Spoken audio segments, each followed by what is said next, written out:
안녕하십니까. 맘편의 원장 김동욱입니다.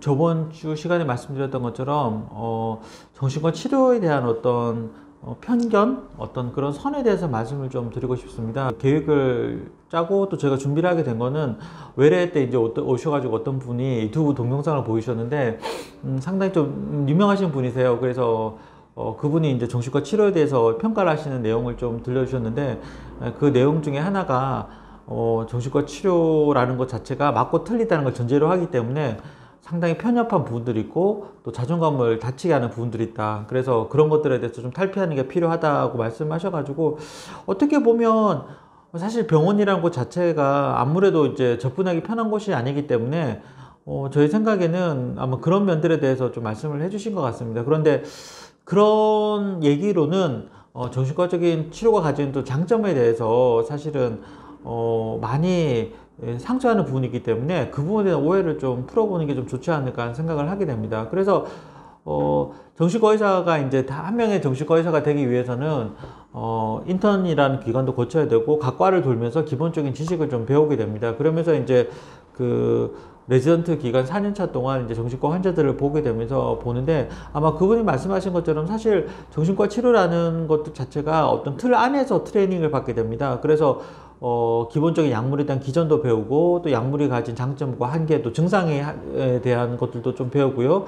그리고 이제 특히 이제 주로 병실에서 환자분들과 지내면서 병에 대해서 좀 이해하는 부분들을 계속 반복해서 배웁니다. 그리고 아마 끊임없이 그 컨퍼런스라고 하죠. 그 회의를 통해서도 케이스들도 환자분들을 말씀드리고 또 선배 의사들로부터 또 슈퍼바이저도 받고 이제 이런 과정들을 통해서 계속 어떤 치료의 체계를 잡아가는 과정을 거치게 됩니다. 그래서 아마 같은 내용, 같은 부분들을 계속해서 반복하게 익히게 되는데 사실은 어떻게 보면 정신과 의사가 된다는 것 자체가 맞고 틀리고 문제에 대해서 집착하게 할 수밖에 없는 어떤 그런 환경들이 있는 것 같습니다. 그런데 제가 생각할 때는 실제로 진료 환경을 보다 보니까 제가 그런 과정을 거쳐서 배워왔던 것들이 진료를 볼 때 정말 중요하다는 것들을 많이 배우게 됩니다. 그래서 제가 말씀드리고 싶은 거는 그 정신과 치료가 맞고 틀리다는 진단 기준도 있고 또 약에 대해서도 이 약을 써야 될지 말아야 될지 어떤 틀 속에서 이해하는 부분들이 있는데 저는 그것이 오히려 정신과 치료가 치료자와 또 치료를 받는 분 사이의 거리를 멀게 하는 어떤 맞고 틀리고를 가지고 격차를 두게 하는 어떤 그런 관계라기보다는 좀 더 안전하게 진료를 볼 수 있게 만드는 가장 기본적인 시스템이라고 이해를 좀 해주시면 감사하겠습니다. 그래서 아마 제 생각에 비슷한 진단과 비슷한 약을 가지고 저희가 진료를 보고 있기 때문에 전국 어디에 어떤 선생님을 보더라도 대부분 평균적으로 비슷한 부분들이 있을 것 같습니다. 그래서 물론 이제 선생님이 가지고 있는 스타일과 또 그 트레이닝을 받는 환경에 따라서 달라질 수 있지만 그 기본적으로 서로 수용할 수 있는 선에서 이제 그런 과정들이 이루어지는 부분들이 있다는 부분에 대해서 이해를 좀 해주시면 좋을 것 같습니다. 그래서 맞고 틀리다는 게 이게 나쁜 건 아니고요. 답이 있다는 의미로 이해를 좀 해주시면 좋을 것 같습니다. 그래서 그런 과정들을 통해서 질환을 이해하고 또 고쳐 나갈 수 있는 어떤 그런 틀을 정신과 의사들이 가지고 있다고 이해를 해주시면 감사할 것 같습니다. 그래서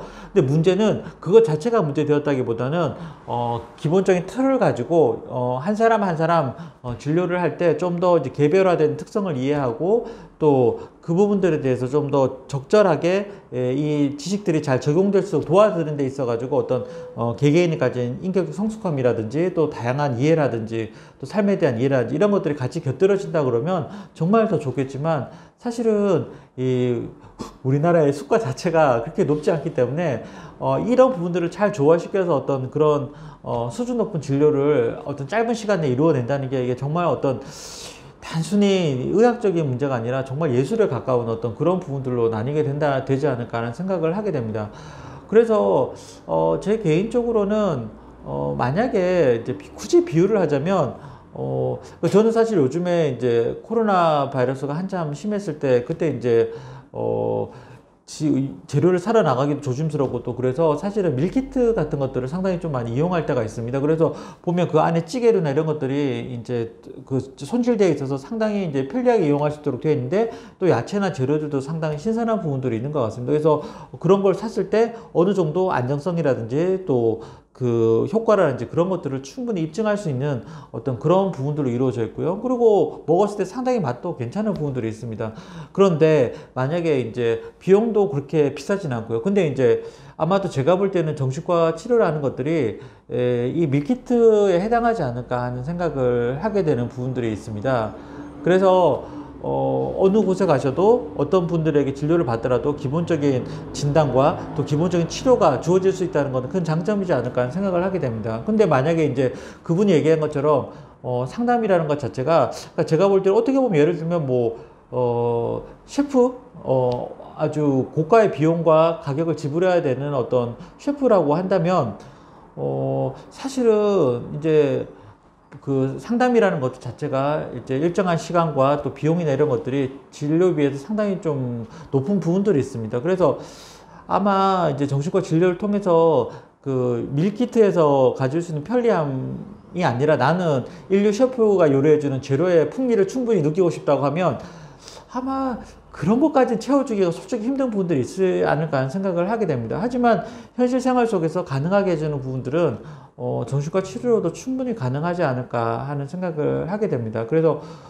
아마 뭐 정신과 선생님 중에서 제가 하는 얘기에 대해서 동의하지 않는 분도 충분히 있을 거라고 생각하지만 제가 생각할 때는 아마 그렇게 표현할 수 있는 밖에 없는 부분들이 좀 있는 것 같습니다. 그래서 이런 과정들의 한계가 있지만 저희가 그 한계를 딛고 최대한 도움을 드리려고 하는 분들이 정신과 의사의 노력이라는 것들에 대해서 이해를 좀 해주셨으면 좋겠습니다. 그래서 아까 말씀드렸던 것처럼 저희 정신과 의사들이 진료 받으러 오시는 분이나 보호자들에게 어떤 저희가 가지고 있는 의학적인 지식과 정보와 또 트레이닝 받았던 그 과정을 통해서 녹여내서 최대한 도움을 드리려고 하는 부분들이 있는데, 아마 저희들이 가진 어떤 한계로 인해서 좀 거리감도 느낄 수도 있고 마음을 좀 다칠 수도 있긴 하지만 그 한계를 극복해 나가려고 노력하는 부분들이 있다는 것들에 대해서 이해를 좀 해주셨으면 좋겠습니다. 그래서 저희들도 또 변하고 있고 또 성장하고 있으니까요.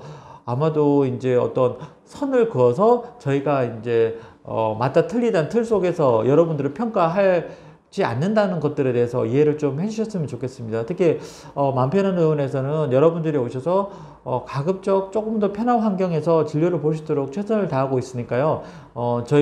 저뿐만 아니라 저희 직원들도 최선을 다하고 있으니까 그 부분들에 대해서는 믿고 또 신뢰를 해주셔서 좋을 것 같습니다. 그래서 아마 저희가 이제 두 가지 선에 대해서 말씀드렸는데요. 이 선을 뛰어넘어서 저희가 여러분들에게 조금 더 한 걸음 더 나아가고 있고, 또 환자분들은 또 사회로 인해서 좀 더 나가서 자신감 있게 회복할 수 있는 그런 부분들이 되었으면 한 마음을 담아서 영상을 준비해 봤습니다. 도움이 되셨다면 좋아요, 구독 꼭 눌러주시고요. 다음 주에도 시청 부탁드리겠습니다. 감사합니다.